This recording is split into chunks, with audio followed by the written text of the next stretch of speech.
Podcast Apindo Kabupaten Bekasi yang selalu menginspirasi dalam mencari solusi. Halo Sobat Apindo, ketemu lagi bersama dengan Puput dalam podcast DPK Apindo Kabupaten Bekasi yang selalu menginspirasi dalam memberikan solusi.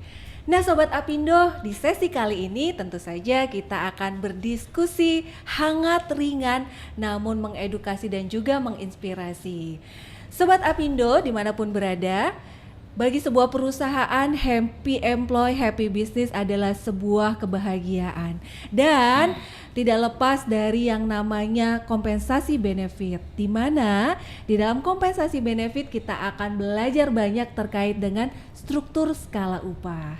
Nah Sobat Apindo, sesi kali ini saya sudah kedatangan tamu-tamu keren yang sangat expert di bidangnya. Langsung saja yuk kita kenalan dengan dua narasumber keren kita hari ini.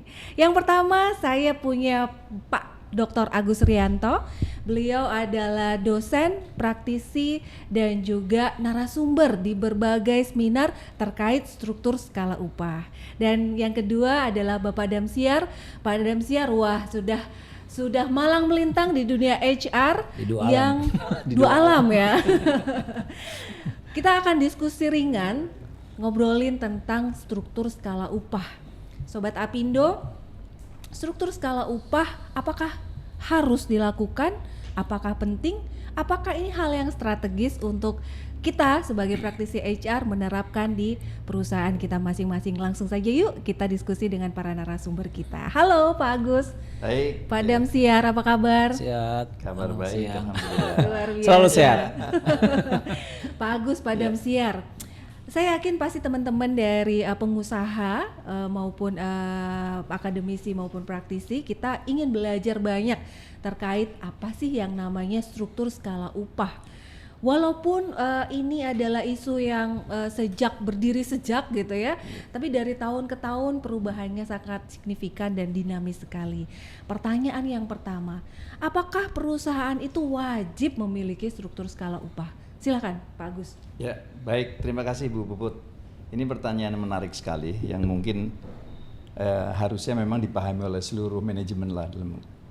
Jadi yang namanya struktur skala upah ini kan baru terkenal di kita di Indonesia ini kan dengan Permenaker nomor 1 tahun 2017. Artinya ada campur tangan pemerintah yang kemudian mengendorse ya menggunakan regulasi Permenaker nomor 1 tahun 2017. Nah, sebetulnya kalau kita bicara dalam aspek manajemen, tanpa di-endorse oleh pemerintah pun sebetulnya bahwa struktur skala upah ini adalah merupakan instrumen manajemen yang mereka harus punya. Baik itu perusahaan kecil, perusahaan menengah maupun perusahaan yang besar, apalagi perusahaan besar. Artinya bahwa struktur skala upah itu adalah merupakan instrumen penting di dalam manajemen. Jadi bahasa lainnya adalah mau di-endorse ataupun tidak, maka manajemen itu harus punya struktur skala upah. Itu. Kira-kira itu Bu. Jadi sebetulnya struktur skala upah itu memberikan kepastian dan fairness gitu ya Pak ya, baik dari sisi pengusaha dan juga pekerja. Betul, ya. Menurut Pak Damsyar bagaimana Pak? Iya, dengan terbitnya putusan MK 168 ini tadi semakin memperkuat kewajiban lah ya. Walaupun sebenarnya memang dikatakan memang sudah wajib, tapi ini memang membawa angin segar buat teman-teman pekerja ya, bahwa amanat undang-undang mengatakan bahwa pengusaha wajib menyusun struktur skala upah di perusahaan dengan memperhatikan kemampuan perusahaan dan produktivitas. Tadinya batas itu saja di Omnibus Law-nya, tapi ditambahkan oleh putusan MK ini dengan memperhatikan golongan, jabatan, masa kerja, pendidikan dan kompetensi. Nah, disinilah menariknya pembahasan struktur skala upah adalah bahwa ini tidak hanya sekedar antara upah min-max saja, antara struktur dan skalanya saja, tapi juga bagaimana ini juga menjadi sebuah hal yang menjadi kepastian upah lah buat pekerja, khususnya yang di atas 1 tahun. Karena di pasal 90A disebutkan upah di atas upah minimum ditetapkan berdasarkan kesepakatan antara pengusaha dan pekerja atau buruh, antara serikat pekerja di perusahaan. Jadi disinilah bentuk kesepakatannya, dalam artian bahwa nyambung ketika UMK sudah naik, sudah ditetapkan, maka bagaimana penetapan ini untuk di atas setahun, maka disinilah peran struktur skala upah itu bermain.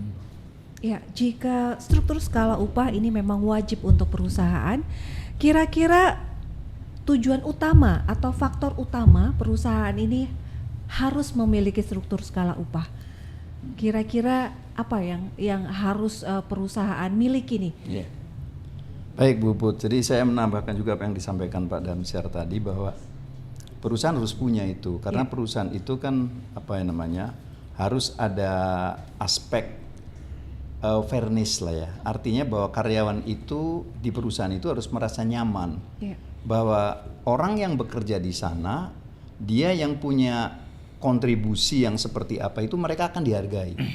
Nah itulah yang terpenting di sana. Oleh karenanya bahwa sebetulnya struktur skala upah ini bukan hanya tabulasi saja, tapi justru pembuatannya itu yang tadi disampaikan oleh Pak Damsyar tadi, diantaranya adalah kompetensi, adalah masa kerja, gitu kan, terus kemudian ada perilaku dan segalanya.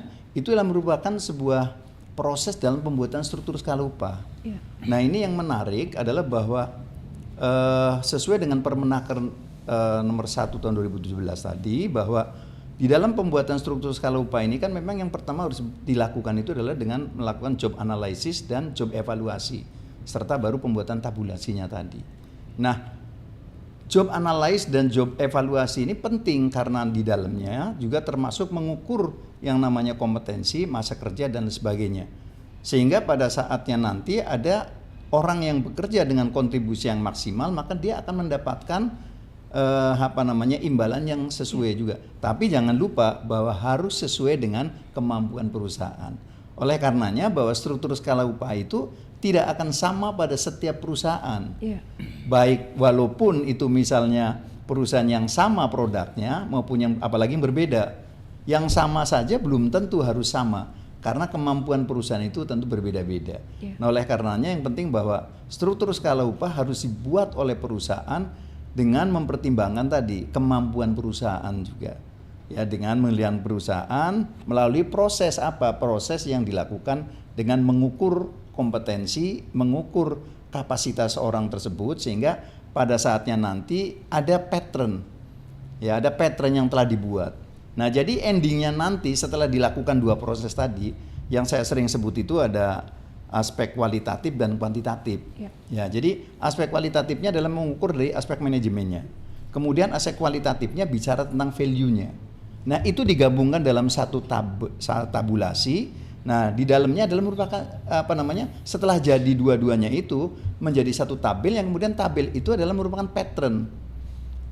Jadi saya sedikit mengkoreksi ya, karena kadang-kadang ada salah tafsir. Mohon maaf nih Bu, Pak Damsyar juga mungkin saya sampaikan, bahwa seakan-akan bahwa struktur skala upah ini adalah sebuah solusi ketika bicara tentang kenaikan upah. Padahal tidak. Struktur skala upah ini hanya pattern kemampuan perusahaan dengan kompetensi yang sesuai dengan kondisi perusahaan. Kalau kenaikan upah nanti ada polanya sendiri, yaitu dengan performance appraisal tadi. Cuma hasilnya nanti harus di-compare dengan kondisi struktur skala upah tabulasinya tadi. Kira-kira seperti itu. Iya, jadi tidak serta-merta ketika kenaikan upah itu struktur skala upahnya juga harus bergerak begitu ya Pak ya? Betul, betul. Jadi artinya gini, bahkan nih, karena kan memang struktur skala upah kan sesuai dengan mandat daripada regulasi tadi, bahwa itu kan yang merubah juga perusahaan, manajemen dalam hal ini. Artinya bisa saja struktur skala upah itu tahun 2 tahun baru diperbaiki, bisa saja sepanjang masih relevan dengan kondisi di perusahaan dan kondisi UMK, karena UMK kita ini kan bergerak terus. Nah, jadi bergerak setiap tahun terus. Nah, manakala misalnya tabulasinya masih relevan, ya silahkan, tidak apa-apa, tidak dirubah. Tetapi kalau memang kondisi faktualnya sudah tidak relevan, maka harus dirubah, terutama bicara tentang value-nya tadi. Nah, mungkin pada saat yang sama juga bicara juga masalah konsep tadi dalam aspek kualitasnya tadi, artinya bicara manajemennya, bicara kompetensi dan segala macam gitu. Makanya sebenarnya saya sering mengatakan bahwa yang namanya struktur skala upah itu prosesnya kita sebutnya sebagai base of system. Jadi sistem dasar yang memang harus dimiliki oleh perusahaan, sehingga pada saat mereka mempunyai berniat membuat apapun sistem kedepannya berbasis pada struktur skala upah. Itu kira-kira. Baik, Pak Agus. Dari perspektif industri, Pak, apakah struktur skala upah ini memang mempengaruhi kinerja dari pekerja dan juga sebagai strategic point bagi manajemen?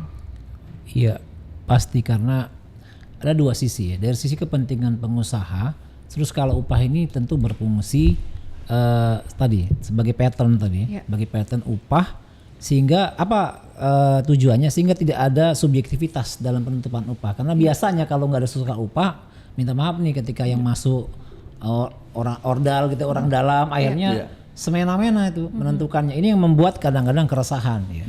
Nah, dari sisi pekerja, karyawan tentunya dengan ada skala upah maka tentu dia akan bisa mengukur. Karena di dalam skala upah kan ada jabatan, ada golongan, ada masa kerja dan ada upahnya.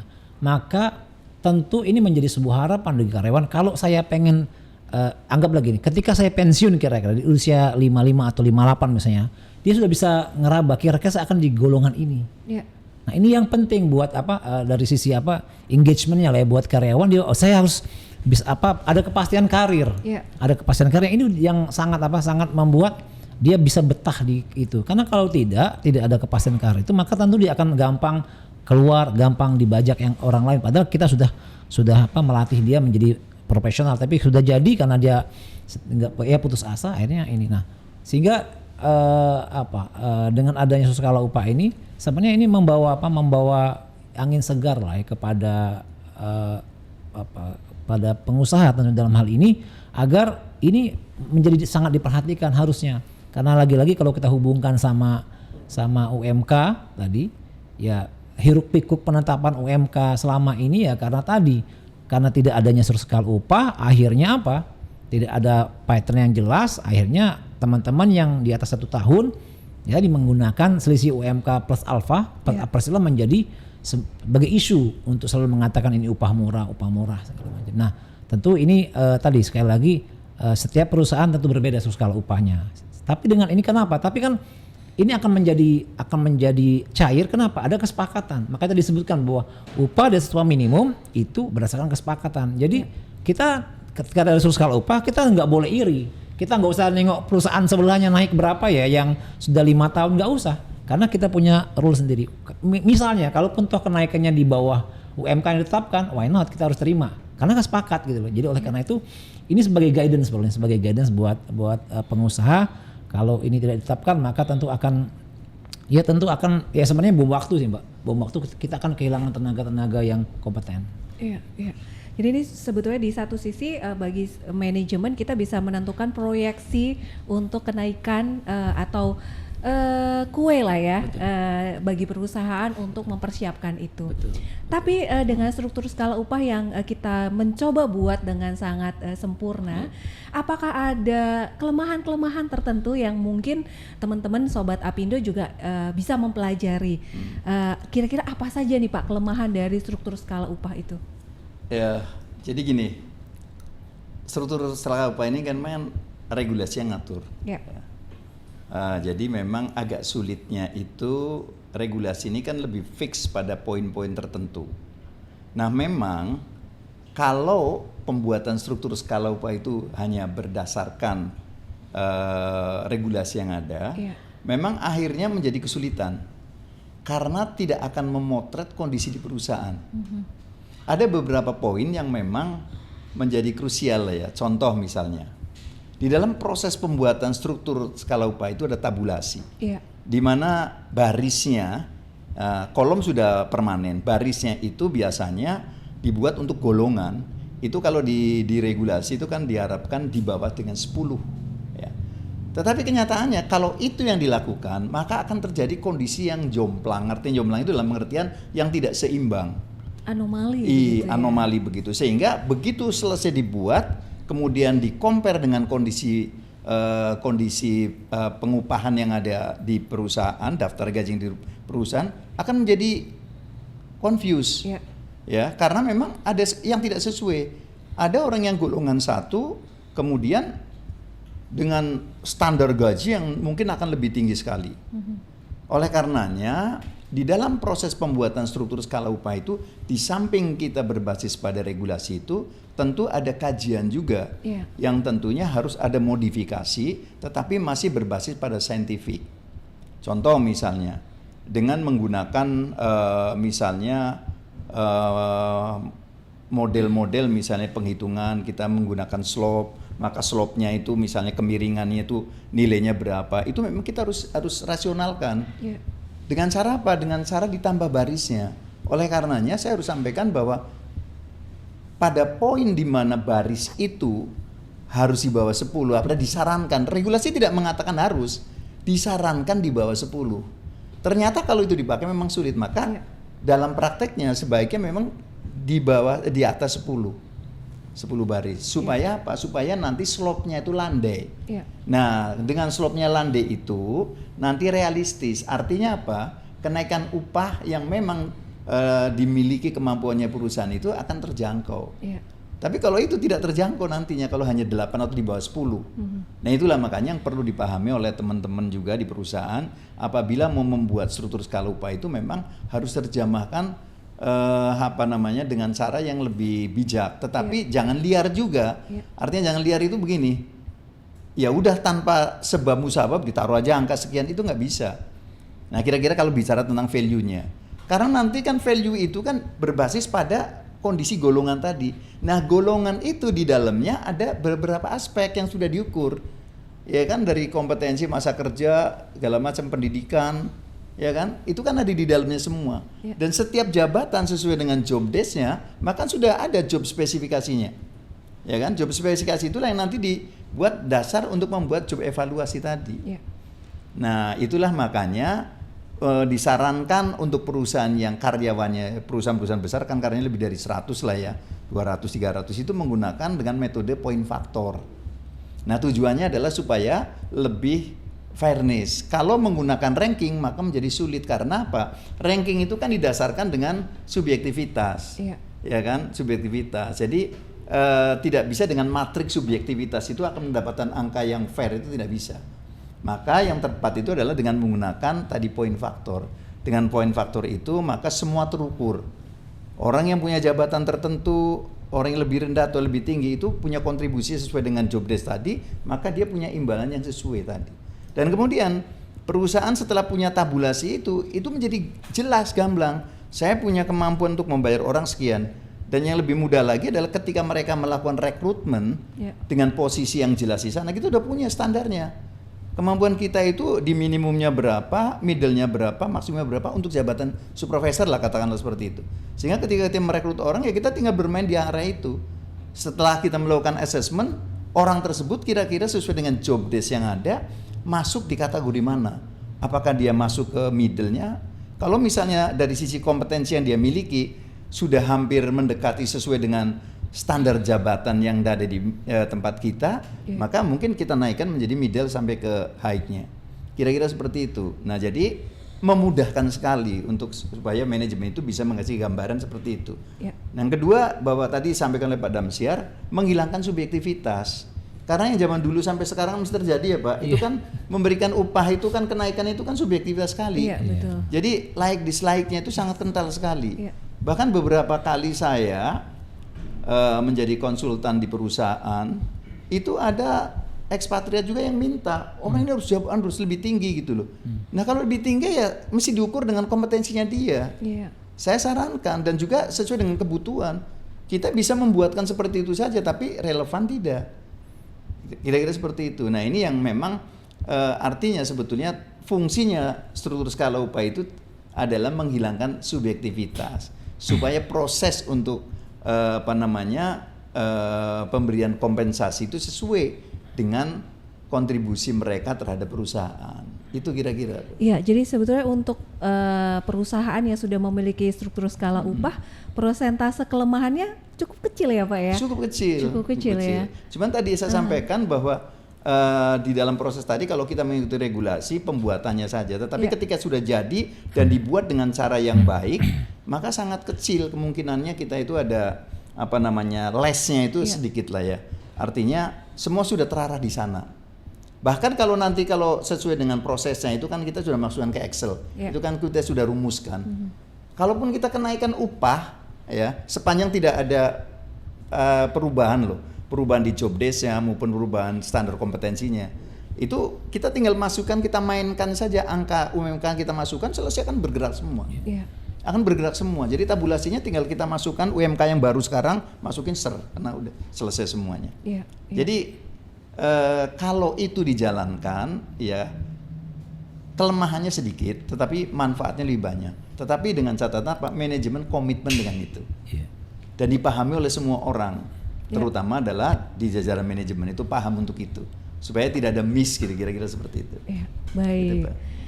Wow, ternyata miss-nya bisa ditekan dengan Bisa adanya ditekan. struktur skala upah. Dari kacamata pengusaha, karena pakai kacamata ya Pak. Dari kacamata pengusaha sendiri Pak, sebagai implementator dari struktur skala upah, ada kelemahan-kelemahan apa ketika implementasi itu dilakukan? Jadi kalau ini disebut kelemahan, mungkin ada kata lain yang lebih tepat, mungkin kesulitan kali ya. Kesulitan. Apa sih kesulitan? Tantangan gitu ya. Nggak kesulitan, karena gini, ketika nanti struktur skala upah sudah jadi nih kita buat ya, kemudian kita tadi, karena ini kan kayak kamar-kamar atau pattern tadi, ada kamar untuk kamar satu, kamar ada dua. kamar jabatan, kemudian ada golongan, Iya. ya. Ini kan seperti yang kita di pegawai negeri ya kan, ada golongan 1A, 1B, 1 naik 2. Itu kan golongan, tapi kan ada jabatan. Jabatan nanti dia sebagai kadisnaker, sebagai itu kan jabatan. Nah, ini yang di swasta kadang belum diterapkan ya. Kayak polisi juga sama kan, ada pangkat, ada jabatan juga, ada Kapolda, ada Kapolres, ada Kapolres, itu kan jabatan. Tapi pangkatnya atau grade-nya yang kita sebut grade ini. Nah, ini yang kesulitannya adalah ketika itu sudah jadi, maka pasti di awal-awal ada penyesuaian Mbak tadi.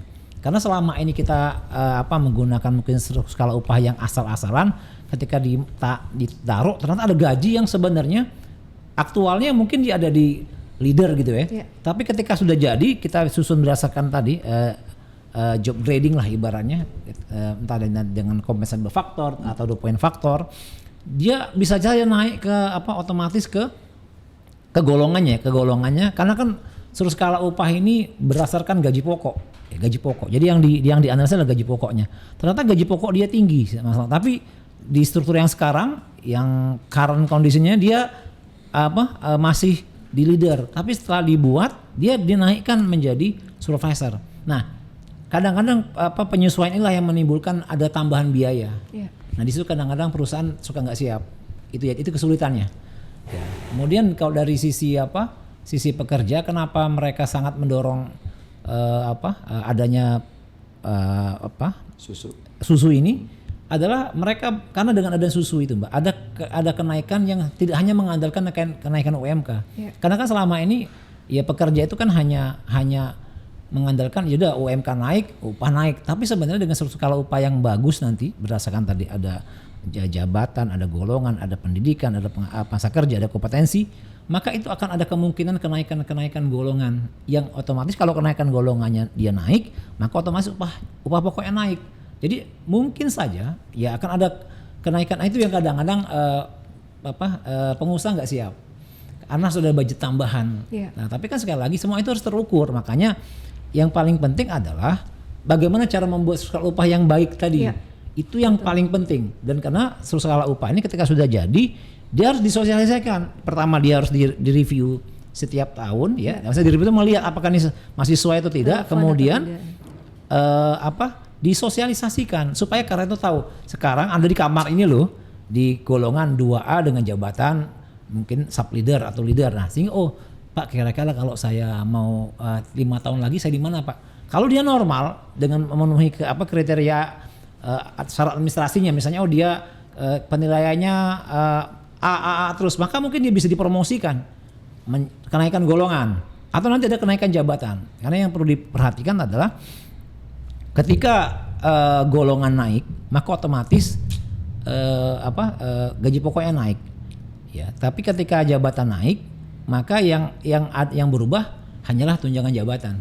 Ya, maka suka saya waktu saya masih di sebelah lah ya, ketika suka nanya, misalnya dulu kan karena saya masih ingat dulu saja ya. Dulu maksudnya kepangkatan di kepolisian. Contoh, dulu syarat seorang kapolsek itu harus kapten ya, Mbak. Balok 3 nih. Nah, kapten itu adalah golongan atau grade-nya. Iya. Kapolsek adalah jabatannya. Pertanyaannya di atas kapten itu kalau nggak salah ini satu ya, Kolonel. mawar 1 ya. Iya. Mawar 1. Letkol ya. Letkol kalau nggak salah. Kolonel ya. Letkol dulu baru Mayor kolonel. ya. Iya, mayor. Dulu, dia mayor dulu. Kalau sekarang saya lupa ininya. Nah, dia mayor dulu. Nah, apakah kalau dia sudah mayor, apakah masih boleh menjabat sebagai kapolsek atau tidak? Gitu loh. Jadi ada rumusnya sebenarnya. Jadi golongan itu bisa mendahului jabatan, tapi jabatan tidak boleh mendahului golongan. Maksudnya gini, kalau orang mau jadi kapolsek dulu, Pak, saya masih ingat, dia nggak boleh pangkatnya kopral, nggak boleh prajurit, dia nggak boleh sersan, dia harus kapten. Tetapi ketika dia sudah naik golongannya, nah inilah yang bisa memberikan ruang kepada teman-teman serikat, teman-teman pekerja maksudnya, bahwa ada kenaikan lain yang maksudnya kenaikan upah. Dia kalau dia berkarir terus dengan baik, maka golongannya naik, walaupun dia nggak menjabat. Iya. Itu sebenarnya tadi engage-nya, sehingga dia ini enak nih di perusahaan ini punya, walaupun tadi saya nggak ada jabatan nggak apa-apa, tapi golongan saya naik. Kalau golongan naik otomatis upah. Nah, disinilah yang kalau saya bilang tadi tantangan bahwa ya perusahaan harus nyediain budget lebih ketika soal skala upah. Ini yang membuat kadang-kadang kita tuh ya maju mundur membuatnya gitu. Iya. Jadi itu yang kalau di sisi ngomongnya kelemahan atau tantangan dari sisi pengusaha. Iya, sebetulnya kalau kita masuk lebih dalam lagi ke struktur skala upah ini menguliknya ini memang sulit-sulit tapi menarik, tapi penasaran gitu. Betul, ya Pak ya. Iya. Kalau masuk sedikit ke teknis Pak, sebetulnya bagaimana perusahaan ini bisa kalau kita mau bicara tentang struktur skala upah yang ideal, bagaimana mereka bisa menentukan garis min, mid, and max itu dengan metodologi tadi yang seideal mungkin gitu. Mereka memulai dari mana ini Pak? Ya, saya jawab dulu ya. Jadi begini, saya tetap sandarannya adalah Permenaker nomor 1 tahun 2017 bahwa di dalam pembuatan struktur skala upah nanti tadi kan ada aspek kualitatif dan aspek kuantitatif. Jadi yang utama sekali adalah aspek kualitatifnya. Yang pertama adalah pembuatan standar kompetensi jabatan. Ya kan, di sana kita sudah ada formnya semuanya. Ada standar kompetensi jabatan. Nah, dengan standar kompetensi jabatan tadi kita memetakan kita punya jabatan itu udah berapa nih gitu. Nah, kita semuanya kita isi kompetensi apa yang harus isi di situ. Ya kan? Nah, setelah kita punya semuanya, kita baru kita ukur orangnya. Oleh karenanya pada saat pembuatan struktur skala upah itu jangan melihat orang. Yang kita lihat itu adalah jabatan. Sering-sering itu orang melihat dari orang dulu sih supervisor, manajer produksi, si Ali misalnya, ya kan? Akhirnya kan timbul subjektivitas. Jadi pada saat membuat struktur skala upah itu yang kita lihat adalah jabatan yang dimiliki di perusahaan itu apa saja, ya kan? Nah setelah itu nanti baru kita petakan nanti masuk ke dalam golongan-golongan tertentu. Berdasarkan apa? Berdasarkan poin faktor. Nah, poin faktor itu dibangun melalui tadi ada pengalaman pendidikan, masa kerja tadi dan lain sebagainya gitu ya. Nah, itu masuk di dalam rangkuman tersendiri secara teknis dilakukan. Nah, kemudian ketika bicara tentang nilai value-nya, itu kan rumusannya dari Permenaker 1 2017 itu kan sudah ada. Jadi ada bagaimana cara mendapatkan minimum, middle, kemudian maksimum itu sudah ada untuk rumusannya. Jadi sudah tertulis di dalam lampiran itu sudah ada. Jadi kalau kita nggak males baca itu aja sebenarnya bisa. Cuman permasalahan memang improvisasinya yang perlu ada teman yang diajak diskusi supaya tadi mendapatkan struktur dan tabulasi struktur skala upah yang kalau saya sebutnya baik dan benar. Karena baik dan benar ya. Sebab belum tentu struktur skala upah yang kita buat baik, tapi belum tentu benar. Karena ada lesnya di situ nanti, di mana antar golongan dengan golongan itu nanti akan menjadi kesulitan. Kenapa? Karena nanti ada gaji yang tidak tercover di dalam struktur skala upah. Mau masuk golongan berapa ini gajinya si Anu? Padahal dia jelas jabatannya ini, tapi di dalam struktur skala upah tidak terlihat di situ. Nah itu namanya belum benar walaupun pembuatan sudah baik. Nah yang proses kedua nanti setelah jadi semuanya sudah baik dan benar, baru nanti kita lakukan compare dengan kondisi perusahaan, kondisi jabatan yang sekarang ada. Iya. Umumnya nih, kalau perusahaan itu dari dulu kala sudah baik, itu paling 20% less-nya. Artinya ada jabatan dan gaji yang tidak sesuai. Contoh, jabatannya tinggi, gajinya rendah. Jabatannya rendah, gajinya tinggi. Itu yang terjadi problemnya. Maka biasanya kalau dalam proses itu, jabatan-jabatan itu kini sudah masuk ke wilayah orang. Ya, jabatannya sudah masuk ke wilayah orangnya. Orang-orang yang masuk jabatan tersebut saya masukkan ke dalam black box namanya, kotak hitam. Nah, inilah yang nanti harus diselesaikan oleh HR dan tim manajemen. Contoh misalnya, ada seorang manajer yang ternyata posisinya dia udah manajer, tetapi gajinya masih di bawah standar struktur skala upah yang ada di sana. Itu satu. Maka yang pertama, kalau yang seperti itu, otomatis kan orang itu secara kompetensi sudah oke dong. Iya. Nah, maka pada saat performance appraisal itu tentu mereka harus di-adjust dengan cara kebijakan dari manajemen tadi, mungkin dinilai A gitu kan.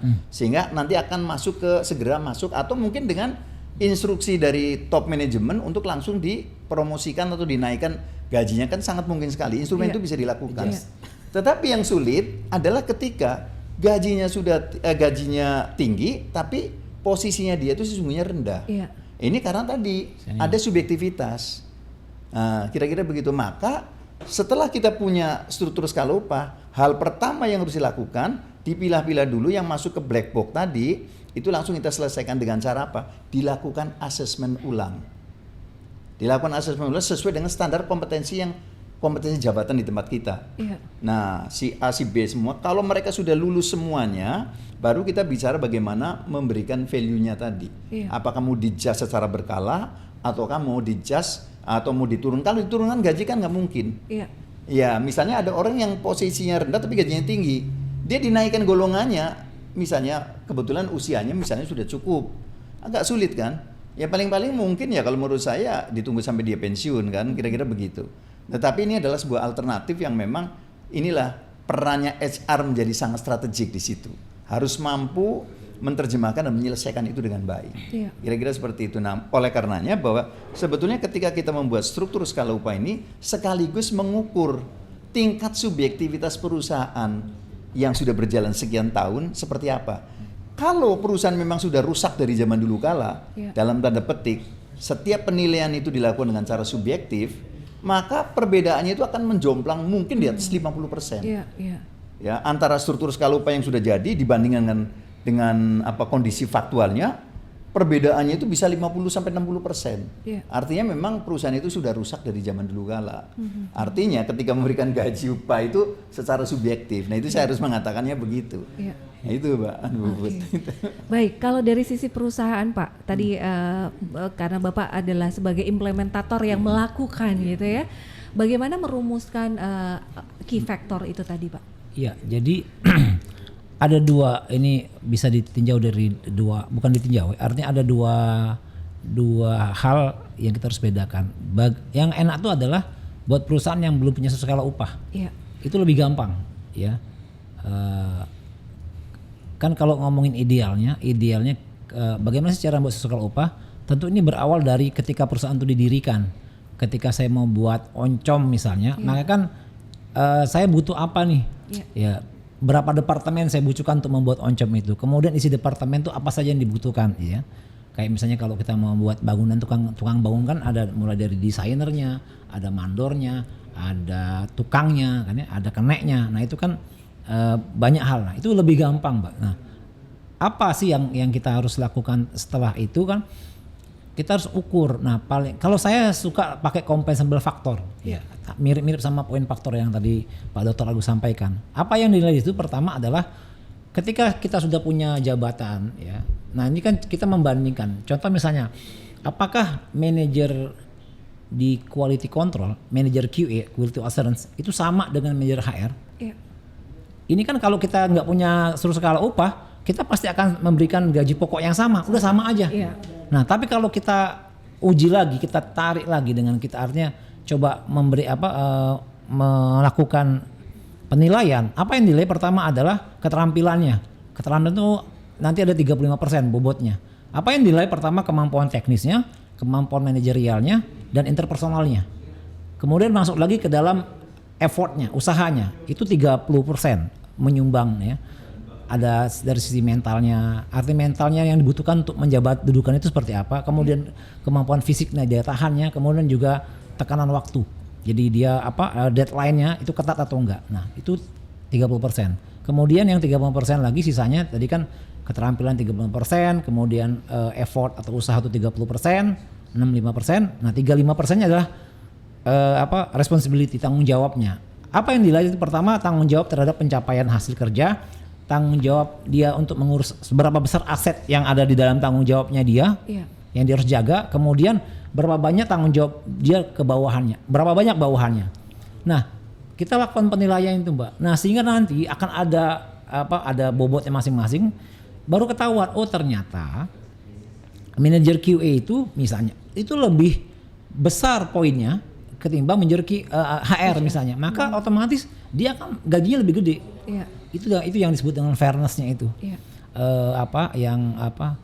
Yang kadang-kadang kita nggak mau menilai itu, memulai itu memang berat. Dan itu yang sebenarnya ya nggak perlu konsultan sih, asal teman-teman. Dan ini kan menyusun susu ini merupakan salah satu kompetensi. Jadi kalau kita mau ambil sertifikasi BNSP, salah satu kompetensinya adalah mampu menyusun skala upah. Jadi kalau dia belum menyusun itu harusnya nggak dapat sertifikat manajer HRD-nya yang certificate ya, yang certified maksudnya. Nah, jadi setelah itu baru kita susun. Nah, yang menarik lagi adalah bagaimana kita mengemas ini setelah kita dapatkan grading tadi ya, sehingga ternyata manajer sendiri ternyata ada grade-nya kan. Ada 1, 2, M1, M2, M3. Nah, dari mana? Dari poin job evaluasi tadi. Nah, di situ baru nanti kita baru memberikan upahnya. Nah, bagaimana kita meletakkan upah-upah ini? Ya pertama ya tadi karena dia berdasarkan kemampuan perusahaan mampunya berapa dulu deh. Dia ngasih manajernya berapa, operator berapa. Nanti kan di skala. Nah, di Permen 1 2017 ada caranya, Mbak. Kan ada skala upah ini kan ada 2 bentuk. Ada yang skala tunggal, ada yang skala ganda. Skala tunggal itu maksudnya nggak ada tumpang tindih. Kalau skala ganda itu ada tumpang tindih, ada sundulan. Nah, ini dibutuhkan dalam skala upah. Kenapa upah sundulan ini ada? Karena memang walaupun kita itu kadang di bawah, masa golongan kita di bawah, kadang kita menyundul gaji yang di atasnya, golongan di atasnya. Kenapa ini bisa terjadi? Ya tadi ada faktor-faktor yang misalnya dari sisi penilaian tadi. Orang senior kita dapat nilainya B gitu loh, B terus dia. Sementara kita yang orang baru gitu ya, kita A terus gitu karena kita bagus kinerjanya dikasih A. Maka otomatis gaji kita akan lebih tinggi dari ini. Itu dimungkinkan. Jadi maksud saya yang paling bagus itu adalah skala ganda. Jangan nggak ada tumpang tindihnya. Sehingga memungkinkan orang tuh berkarir secara sehat. Ya kalau yang orang bagus dia akan mendapat hasil yang bagus, sehingga dia akan lebih bagus dari yang nggak bagus. Maksudnya dari yang walaupun orang senior. Kemudian kita juga harus mengenali bahwa suatu skala upah tuh ada tipenya, ada yang linear, ada yang eksponensial. Nah, kita yang di manufaktur, yang di padat karya, biasanya suatu skala upahnya eksponensial. Jadi dia tuh rata di bawah, kemudian untuk level tertentu dia akan naik nih, agak curam. Itu normal. Maksudnya, nah kalau nanti kita sudah masukkan ini ternyata ada yang begini-begini, itu salah itu pasti. Ada yang keliru dalam perumusan skala upahnya. Nah kalau untuk yang padat modal, yang bisa di perusahaan-perusahaan yang high tech, yang teknologi atau yang memang high skill, biasanya dia linear, Mbak. Maksudnya sudah ketahuan lah, ini sama ini memang bedanya jomplang lah. Tapi kalau kita kan yang di low skill rata-rata yang itu rata-ratanya sama lah antara operator sama senior operator sama leader tuh nggak jauh beda lah, kemampuannya tipis lah, sehingga dia rata di bawah. Nah ketika sudah mulai masuk ke middle management sudah mulai agak tinggi. Nah sehingga kemampuan kalau ini dibuat secara benar, maka ini akan banyak menyelesaikan problem yang ada tadi, problem demo upah. Karena selalu ini menjadi yang diharapkan teman-teman itu ada kepastian. Kenapa selama ini mereka mengandalkan kenaikan upah yang di atas 1 tahun itu dengan selisih UMK plus alfa? Karena satu pasti di perusahaannya nggak ada skala upah. Kalaupun ada ya susu jadi-jadian lah, seadanya gitu ya. Yang kedua adalah memang ketidakpahaman praktisi HR-nya untuk membuat susu apa yang benar itu, sehingga mereka selalu ini. Kalau susunya benar, sesuai dengan apa yang diamanahkan oleh undang-undang dan cara membuatnya benar, maka saya yakin kita sudah punya formulasi tersendiri yang tidak lagi mengkait-kaitkan antara kenaikan upah UMK itu dengan kenaikan di sini. Lewat apa? Susu skala upah. Sehingga apa? Yang pastinya susu skala upah ini, susu ini untuk yang jabatan terendah operatornya pasti akan selalu di atas UMK. Jadi ya saya ingin mengatakan teman-teman pekerja nggak usah khawatir. Ketika susu ini ada pasti ya, secara nominal itu pasti di atas UMK karena upah UMK kan safety net. Nah, sehingga kalau dia sudah ada itu tinggal tadi kata Dr. Agus tinggal ngubah klik, maka di atasnya tinggal ngikut Mbak. Kadang kan pakai formulasi. Cuma tadi memang mungkin secara presentasi kan ya, secara presentasi atau secara ini tentu akan lebih rendah dari kenaikan UMK. Otomatis kalau UMK-nya naik 6%, nggak mungkin manajernya naik 6% lah. Ya pasti akan secara gradual dia akan semakin mengecil ke atasnya, gitu kan. Tapi nominalnya pasti lebih besar. Tapi sekali lagi itu semua berdasarkan kesepakatan. Maksud saya adalah kalau itu ada, tinggal kita ngomong ke serikat pekerja, ini loh susu kita begini. Nah, Anda mau nawar berapa segala macam. Di situ akan lebih enak. Kemampuan perusahaan di sini, kemudian produktivitas. Nah, tinggal teman-teman serikat tinggal menunjukkan ini loh produktivitas kami segini-gini, maka kami maunya naik segini. Perusahaan oke, kemampuan kami di sini, kita akan, nah sehingga win-winnya ada. Nah itu semua dalam kerangka susu tadi, susu skala upah. Jadi kamar-kamarnya sudah ada nih loh, kita lihat. Oke. Jadi untuk yang level ini naiknya sekian. Oke Pak, deal, udah bungkus. Nah siapapun nanti kalaupun toh itu sudah jadi, ada orang baru nih, ada new entry di perusahaan kita. Dia udah bagi manajemen, pasti kan ditanya ke HRD.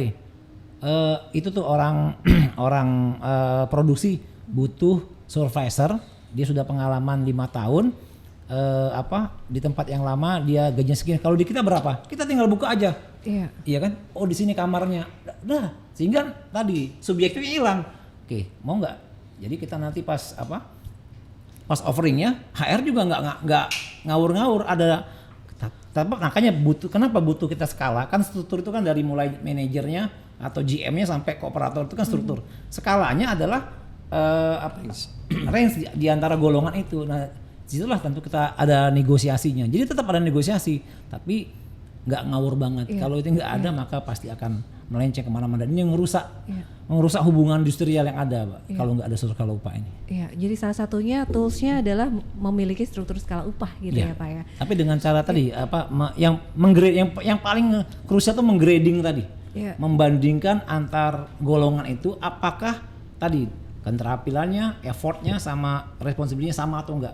Dan itu harus jujur. Makanya tadi dokter mengatakan yang dia jangan orangnya, jabatan yang dibutuhkan untuk yang ada di perusahaan kita. Maka dia bisa berbeda di setiap perusahaan. Perusahaan ini mungkin tanggung jawabnya lebih besar, tapi yang di sana butuh effort yang lebih besar di tempat yang lain. Nah, ini nggak bisa sama. Tapi jelas tapi ada guidance.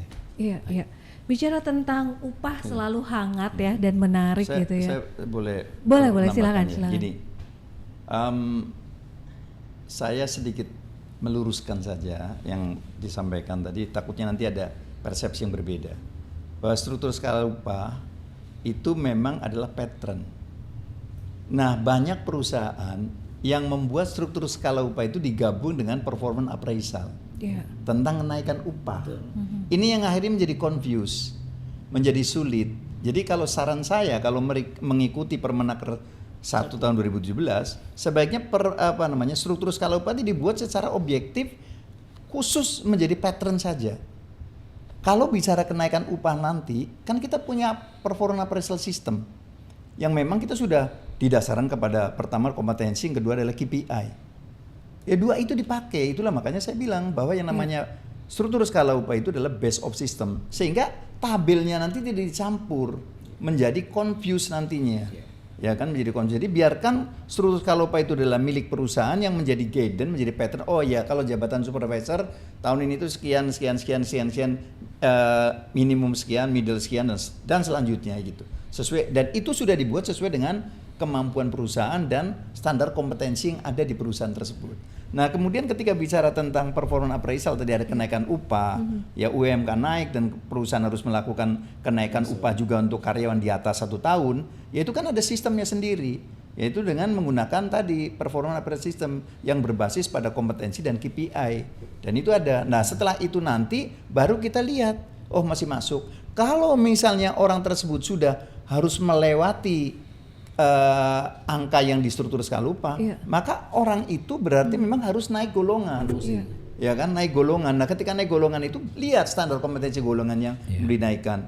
Kalau memang orang itu memang harus naik ke situ, kita lakukan asesmen terhadap orang tersebut, sudah mampu belum. Nah itu nanti masuk ke dalam apa? Career path system.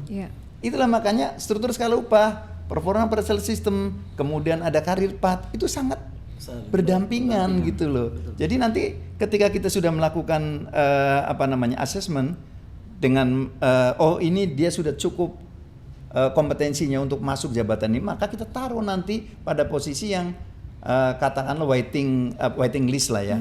Karena kan jabatan itu kan tidak setiap hari ganti. Kan biasanya nunggu orang resign atau almarhum gitu loh. Kira-kira begitu, ada pengembangan. Tapi minimal orang tersebut adalah sudah potensial untuk menduduki jabatan tersebut. Nah, jadi itu. Jadi saya juga berharap kalau bisa bikin struktur skala upah itu yang berfungsi sebagai pattern. Jangan digabung dengan performance appraisal system. Itu menjadi confuse nantinya. Akhirnya terus ada subjektivitas, karena ini nanti ada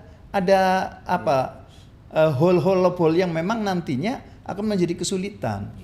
Nah kalau tadi bicara tentang ada upah yang level di bawah ternyata lebih tinggi, itu memang mutlak wajib di dalam struktur skala upah itu ada. Contoh misalnya golongan 1 yang sudah sekian tahun bekerja yang maksimal, mereka punya gaji katakanlah 10 juta. Tapi di golongan 2 yang levelnya leader, yang minimum artinya leader yang baru, dia gajinya 8 juta. Kayak gitu. Itu hal yang biasa normal. Artinya gaji leader yang pertama tadi, yang fresh graduate kayak itu, masuk dengan golongan yang minimum.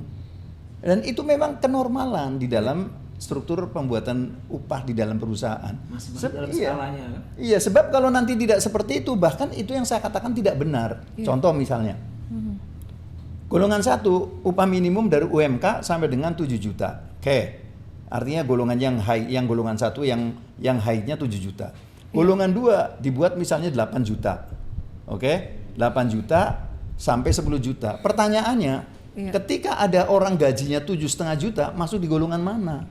Kan nggak tercover di situ. Itulah yang tadi saya katakan bahwa kalau kita membuatnya tidak jeli, maka akan membuat struktur skala upah yang baik tetapi tidak benar. Maka harusnya membuat struktur skala upah itu yang baik dan benar. Polanya bagaimana? Ya tadi itu, bahwa golongan 1 yang maksimum harus lebih tinggi dari golongan 2 yang minimumnya. Dan itu akan selalu seperti itu, sehingga semua orang yang ada di perusahaan itu tercover masuk ke dalam golongan-golongan masing-masing. Dan kamar tadi yang mungkin Pak Damsyar sampaikan tadi, ada kamar itu adalah isinya kompetensi yang memang menjadi prasyarat daripada orang yang menduduki golongan tersebut. Gitu loh kira-kira. Jadi simple, dan menurut saya itu sangat menolong. Yang penting jangan dibuat reward sendiri. Ya, reward sendiri. Makanya saya ketika memberikan materi itu saya sampaikan, pada hari ini jangan ingat apa-apa, yang diingat itu saja. Ya, hari ini lupakan semua. Jadi kebanyakan mereka itu kan di perusahaan itu kan sudah ada mereka struktur skala upahnya, tapi versi yang lain. Apakah menggunakan high consulting, tabel gitu ya, ataupun yang lain. Itu juga baik dan benar. Cuman kalau itu bisa diimplementasikan menurut versinya dia, ya oke, berarti tidak usah menggunakan Permenaker 1 2017, kan semua juga ada dasar kajiannya. Kayak gitu. Nah, kalau mau menggunakan Permenaker 1 2017, ya gunakan dengan cara yang baik dan benar tadi, sehingga tidak confuse gitu. Itu kira-kira Bu Put. Baik, wah, pembahasannya hangat sekali ya, apalagi tentang pengupahan gitu ya, selalu menarik. Nah, Bapak-bapak, kita sepertinya memang harus ada session yang kedua nih untuk lebih detail terkait dengan technical tentang struktur skala upah. Dan terima kasih untuk sesi yang sangat hangat dan penuh makna ini. Ternyata tidak sesederhana itu, dan ternyata struktur skala upah itu punya related yang impactful ya. Dinamikanya banyak sekali. Banyak sekedar sekali. Angka-angka, tapi tadi bagaimana kita bisa memasukkan semua apa yang diamanatkan oleh undang-undang. Itu yang lebih keren lagi kalau bisa. Betul. Dan dengan struktur skala upah ini juga membantu manajemen untuk mengatur langkah strategis ke depannya. Oke, baik. Terima kasih Dr. Agus Rianto dan juga Pak Damsyar untuk sesi yang sangat hangat terkait dengan struktur skala upah. Terima kasih. Ini Thank baru you. kulit ya. Ini baru kulit. Makanya Baru kita perlu sesi yang kedua dan yang ketiga untuk bicara setuju, lebih iya. dalam lagi. Oke. Sobat podcast DPK Apindo Kabupaten Bekasi, demikian sesi diskusi bincang-bincang santai terkait struktur skala upah. Semoga bisa memberikan insight dan masukan-masukan yang positif untuk teman-teman. Dan kalau tadi saya sedikit mengutip dari Dr. Agus bahwa membuat struktur skala upah itu harus benar dan harus baik. Harus baik dan juga harus benar sehingga terdapat fairness baik dari sisi pengusaha maupun bagi pekerja. Dan juga struktur skala upah memiliki poin strategis untuk para HR dan juga pimpinan perusahaan untuk menetapkan langkah-langkah strategis berikutnya. Saya dengan Puput dan juga para narasumber pada sesi kali ini undur diri. Jika teman-teman Sobat podcast Apindo ada pertanyaan, silakan menghubungi sekretariat kami dan jangan lupa juga ikuti training-training terkait dengan struktur skala upah yang diselenggarakan oleh Apindo. Saya dengan Puput mau undur diri, sampai ketemu lagi di podcast DPK Apindo Kabupaten Bekasi yang selalu menginspirasi dalam memberikan solusi. See ya. Podcast Apindo Kabupaten Bekasi yang selalu menginspirasi dalam mencari solusi.